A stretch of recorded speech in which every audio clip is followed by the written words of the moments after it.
বিয়ের সময় দেখেছেন আপনি শ্বশুরের সম্পত্তি, মেয়ের সৌন্দর্য, বা পালিয়ে করেছেন, অ্যাফেয়ার করে করেছেন, এখন বিয়ের পরে হাউমাউ করছেন। বিয়ের আগে তো দিনদারিতা দেখেন নাই। আল্লাহ নবী কখনো বলেননি 4টা গুণ দেখে বিয়ে করো, হাদিসের শব্দ এমন নয়।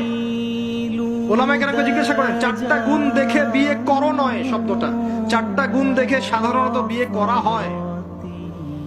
4টা গুণ দেখে সাধারণত বিয়ে করা হয়। সম্পদ, সৌন্দর্য, বংশ, দিনদারিতা। তোমরা দিনদারিতাকে প্রাধান্য দাও, না হলে তোমাদের হাত ধুলোয় ধূসরিত হবে। এখন দেখা যায় দিনী ভাইরা দিনদার ক্যাটরিনা কাইফ খুঁজতেছে। দিনদার মেয়ে চাই কিন্তু সুন্দরী লাগবে আমার। কেন? একটু অসুন্দর হলে আপনার চলবে না? আপনার স্ত্রীর কাছে যা আছে অন্য মেয়ের কাছে তাই আছে, এর বাইরে কিছু নাই। আর 2 দিন পরে, 1 বছর, 2 বছর, 3 বছর পরে, 5 বছর পরে গিয়ে দেখবেন সব সমান হয়ে গেছে।